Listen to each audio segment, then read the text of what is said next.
बिस्मिल्लाहिर्रहमानिर्रहीम। अस्सलाम वालेकुम नाज़रीन, मैं हूं आपका होस्ट अहमद फवाद।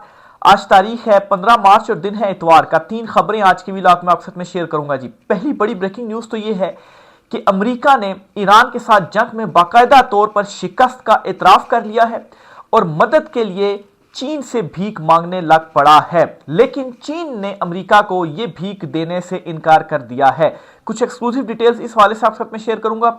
दूसरी तरफ ईरान ने जो एक नब्ज पकड़ी हुई है ना अमेरिका की, उस नब्ज पर मुसलसल जो घेरा है ना वो तंग करता जा रहा है। ईरान ने एक और बड़ा जो फैसला है वो किया है। इस पर कुछ तफसीलात है वो भी आपके साथ में शेयर करूंगा जी। साथ साथ आपको ये भी बताऊंगा कि जो खार्ग आइलैंड है जहां पर अमेरिका की जानिब से ट्रूप्स ऑन द ग्राउंड उतारने की जो तैयारियां हैं, फैसले हैं वो किए जा रहे हैं। इस पर भी ईरान की जानिब से जो जवाब है वो तैयार है। इस पर भी कुछ एक्सक्लूसिव डिटेल्स आपके साथ में शेयर करूंगा जी। और खलीजी जो ममालिक है जी, यहां से एक बड़ी जो ऑफर है या एक बड़ा जो मशवरा है, या आप यूं समझें जी कि इस टाइम पर करना क्या चाहिए, वो सामने आया है कि तमाम खलीजी ममालिक इकट्ठे हो जाएं, तुर्की और पाकिस्तान को भी इकट्ठे करें, इत्तेहाद में शामिल करें और सऊदीया लीड करे और इस जंग से निकला जाए। ये मामला क्या है, इस पर कुछ तफसीलात आपके साथ में शेयर करूंगा जी। और आखिरी और इंपॉर्टेंट खबर, ये जो मरियम नवाज के जहाज वाला मामला है, सहाफ़ी जो वकास है जी, उनकी जानिब से क्या खबर दी गई, क्या सारा मामला बना, इस पर कुछ आम तरीन तफसीलात हैं वो भी आपके साथ में शेयर करूंगा। सबसे पहली जो खबर है ना वो आपको बताता चलूँ जी कि ट्रंप ने बाकायदा तौर पर ऐलान कर दिया है ईरान के साथ जंग में शिकस्त का। कैसे ये जो ऐलान है वो किया गया है, बल्कि उससे पहले मैं आपको बताता चलूँ कि 2 महाजों पर अमेरिका को ईरान के साथ जंग में जो शिकस्त है ना वो हुई है। एक तो ये कि ग्राउंड पर, और दूसरा बयानिया की जो जंग है ना इसमें भी अमेरिका को शिकस्त हुई है। अब ये जो बयानिया की जंग में शिकस्त है ना ये ज्यादा बड़ी और खतरनाक शिकस्त है, और इसकी रीजन ये है कि जब आप खित्ते में तनहा रह जाएं, इवन के अपने मुल्क में जब आपको मुखालफत फेस करना पड़ जाए, जंग का कोई साथ ना दे रहा हो, आपका कोई साथ ना आपके खड़ा हो, तो तब जो है वो आपको पीछे हटना पड़ता है और आप फिर किसी सूरत जीत नहीं सकते। इस जंग में क्या हुआ है, एक तो जो पब्लिक है अमेरिका की वो साथ नहीं दे रही, वो मुखालिफ है। वो यहां तक कह रही है कि जो ये पेट्रोल बढ़ रहा है, कीमतें बढ़ रही हैं, ये ट्रंप अपनी जेब से पे करे, उसने ये जंग शुरू की है, हमने ये जंग शुरू नहीं की, और इसकी वो मुखालफत कर रहे हैं। इवन के यूरोप जो कि अमेरिका का इत्तेहादी समझा जाता है जी, वो यूरोप भी इसकी मुखालफत कर रहा है, अमेरिका की मजम्मत कर रहा है और ईरान की हिमायत कर रहा है कि ये जो जंग थी वो अमेरिका को शुरू नहीं करनी चाहिए थी। यहां तक यूरोप कह रहा है, बल्कि यूरोप ट्रंप की मदद से भी इनकार जो है वो कर रहा है। और दूसरी तरफ ट्रंप अब मजबूर हो गया है और अमेरिका ने जो एक माफ कीजिएगा, और जो ईरान की जानिब से एक नब्ज पकड़ी गई है ना उसको भी मुसलसल दबाया जा रहा है, घेरा तंग किया जा रहा है। वो नब्ज क्या है जिसकी वजह से अमेरिका मजबूर हुआ है झुकने पर, वो भी आगे चलकर आपको बताता हूं जी। पहले ट्रंप की जो स्टेटमेंट है, अमेरिका की तरफ से जो स्टेटमेंट है, ये वो बताता चलूं जी। बाकायदा तौर पर चीन से जो मदद है वो मांगी गई है कि अबनाए हरम्स का जो रास्ता है ना वो चीन खोले और वहां पर अपनी जो फौज है वो हमारे साथ मिलकर भेजे, ये ऑफर की गई है। लेकिन इस पर चीन की जानिब से ना सिर्फ इनकार किया गया है, बल्कि यह कहा गया है कि वहां पर अबनाए हरम्स पर ईरान का हक है। वो ये नहीं कर रहा कि सिर्फ इनकार कर रहा है, बल्कि वो ये भी बावर करवा रहा है कि आपने भी नहीं आना, वहां पर ईरान का हक है और आपके साथ किसी मुश्तरका कार्रवाई में, कोई भी फौज भेजने में हम आपके साथ किसी सूरत खड़े जो है वो नहीं होंगे। फिर दूसरी तरफ स्विट्जरलैंड ने आज एक बड़ा इकदाम उठाया है, और वो ये कि अमेरिका के जो जंगी जहाज हैं उनके लिए अपनी जो फिजाई हदूद है ना वो बंद कर दी हैं, और ये कहा है कि यहां पर अमेरिका अपनी जो फिजाई हदूद है वो हमारी इस्तेमाल अब नहीं कर सकता। इसका मतलब क्या है कि वो मुखालफत कर रहे हैं, वो नहीं चाहते कि ये जो जंग है ये मुसलसल आगे बढ़े। इसकी भी रीजन आपको आगे चलकर बताता हूं। ये अबनाए हरम्स का जो रास्ता बंद है और जो गिरबान से नब्ज पकड़ी हुई है ईरान ने, जिसकी वजह से ईरान अमेरिका क्या सारे जो ममालिक है वो मतलब है कि इसकी जो मुखालफत है वो करे, और अमेरिका भी भीख मांगने के ऊपर और झुकने के ऊपर जो है वो मजबूर है, और शिकस्त का इतराफ करने के अलावा उसके पास कोई दूसरा जो ऑप्शन है वो नहीं है। अब नाजरीन, एक तो बयानिया की जंग वो हार गया अमेरिका, और दूसरे नंबर पर यह जंग भी वो मुसलसल इस तरह से हार रहा है कि अब ईरान के अंदर तो जाहिर सी बात है जो नुकसान है वो तो किया जा रहा है, ये बात नहीं है कि तबाही नहीं मचाई जा रही है ईरान में, लेकिन दूसरी तरफ जो खलीजी कंट्रीज हैं वहां पर जो तबाही इस वक्त चल रही है, और एक जो प्लान जिसके हवाले से थ्योरी सामने आई थी जी कि ये किया जा रहा था कि खलीजी कंट्रीज ईरान से लड़ते रहें और हम पीछे हो जाएं, उस प्लान में भी ये नाकाम हो रहे हैं। और दूसरी इंपॉर्टेंट ये चीज़ है जी कि ईरान की जानिब से जिस तरह से जवाब दिया गया और जिस तरह से अटैक्स किए जा रहे हैं उसका कोई भी तोड़ नहीं निकाल पा रहा अमेरिका। बल्कि अब खबर ये है जी कि जो इस्राएली हुकाम है इनके पास जो इंटरसेप्टर्स हैं जिनकी मदद से जो हमला है ना उसको नाकाम बनाया जाता है, हमला रोका जाता है, इसकी शदीद कमी हो गई है। और इस हवाले से अमेरिका को भी बाकायदा तौर पर जो आगाह है ना वो कर दिया गया है। तो वो ये चाह रहे थे जी कि ईरान के मिसाइल खत्म हो, तो ईरान के पास तो अभी भी बेशुमार मिसाइल पड़े हैं, वो तो हमले कर ही जा रहा है, वो तो खत्म नहीं हो रहे। लेकिन इनका अपना जो सिस्टम है ना सिर्फ वो बैठ गया बल्कि इनके अपने जो इंटरसेप्टर्स हैं जी वो इनके पास कम पड़ गए हैं। ये इस वक्त इनकी सूरत हाल जो है वो बनी हुई है। नेतन्याहू जो कि प्राइम मिनिस्टर हैं वो मतलब है कि इस जंग के दौरान मंजर आम से भी गायब है। वो कहाँ पर है जी, उनके हवाले से भी मुतज़ाद जो इतलात हैं वो आ रही हैं। इवन के हाई सिक्योरिटी मीटिंग होती है, इस मीटिंग में भी वो मौजूद नहीं होते। सवाल ये उठाया जा रहा था जी कि एआई के जरिए इनकी जो वीडियो सामने आई थी उसमें तो पब्लिक में आ गए थे, लेकिन अगर वाकई में इनके हवाले से रूमर्स हैं तो ये आखिर कहां पर हैं। आला सतह की एक सिक्योरिटी मीटिंग होती है जंग के मामलात के हवाले से, उस मीटिंग में ये मौजूद नहीं है। ये पुरइसरार जो खामोशी है ना ये बहुत सारे सवालात जन्म भी ले रही है। फिर इसके अलावा आपको बताता चलूं जी कि जो खलीजी कंट्रीज है ना अब तक उनको 15 अरब डॉलर्स का जो नुकसान है ना वो इस जंग में हो चुका है।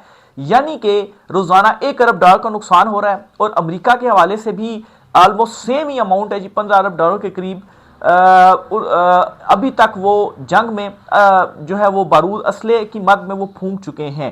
तो ये वो तमाम एलिमेंट्स हैं जिसकी बुनियाद के ऊपर मैं आपसे कह रहा हूं जी कि एक तो नफ्स भी पकड़ ली और दूसरा ये जो अबनाए हरम्स का रास्ता बंद किया गया है ना, अब इसमें भी मैं आता हूं कि कैसे नफ्स पकड़ी और कैसे अमेरिका को झुकने पर जो है वो मजबूर कर रहा है ईरान। वो इस तरह से जी अब नए हरम्स बंद होने की वजह से अब अमेरिका क्या करने जा रहा है जी, एक तो चीन से भी मिन्नत तरला शुरू कर दिया है। और जो खार्ग आइसलैंड है ना यहां पर अब अपने फौजी भेजने के हवाले से जो फैसला है ना वो किया जा रहा है कि यहां पर हम फौजी भेजें। लेकिन अगर ऐसा होता है ना तो ये जो खार्ग आइसलैंड है ना ये मुकम्मल तौर पर तबाह हो जाएगा और सारे उसके फौजी जो हैं वो भी मारे जाएंगे। और इस आइसलैंड की तबाही के बाद क्या होगा कि आबनाए हरम्स तो फिर वो तो बंद ही रहेगा, वहां से तेल की तरसील नहीं होगी। और फिर ओवरऑल जो खलीजी कंट्रीज है ना, ईरान ने पहले ऐलान कर दिया कि इनके ज़खायर के ऊपर हम अटैक्स करेंगे और पानी के जो फिल्ट्रेशन प्लांट्स है ना इनके ऊपर भी हम अटैक करेंगे। तो खलीजी कंट्रीज में तेल निकलना तो छोड़ें, तेल की तरसील तो छोड़ें, उनको खुराक और पानी के जो लाले हैं ना वो पड़ जाएंगे। यूं ये जो पूरा खिता है ना ये शदीद शदीद माशी तबाही की तरफ जाएगा।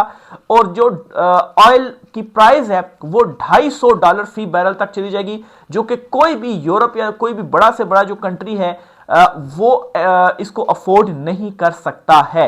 तो ये वो नब्ज है, ये वो अबनाए हरम और खार्ग आइसलैंड है जी, जो कि आप समझिए कि अमेरिका की नब्ज है। और इस नब्ज को ईरान ने पकड़ा है और इक्तिसादी तौर पर जो शिकस्त है वो ये दे रहा है अमेरिका को, जिसकी वजह से खलीजी कंट्रीज के अंदर भी अब इस तरह की जो बातें हैं वो शुरू हो गई हैं कि अमेरिका के जो इतिहाद है अब इससे हमें निकलना चाहिए। इस तरह का तासुर जो है वो सामने आ रहा है। और खिते के अंदर भी जो चीज़ें हैं जी, इवन कि यूरोप जो है वहाँ पर ये वो इस जंग से पीछे हो रहे हैं, ट्रंप से जो है वो पीछे हो रहे हैं, अमेरिका से जो है वो पीछे हो रहे हैं। तो ये वो कुछ वजूहात है जी, 3-4 मैंने आपके सामने गिनवाई हैं।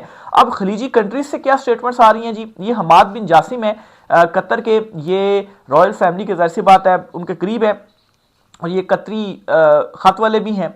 इन्होंने एक ट्वीट की और उस ट्वीट के अंदर इन्होंने एक तजवीज़ दी और ये कहा है कि एक इतिहाद बनाया जाए जिसमें सारे जो खलीजी कंट्रीज़ हैं वो भी हों और तुर्की भी हो और उसमें पाकिस्तान भी शामिल हो। और उसे जो लीड है ना वो सऊदीया करे। और अगर ये इतिहाद बनता है और लीड सऊदीया जो है वो करता है तो इस तबाही से निकला जा सकता है।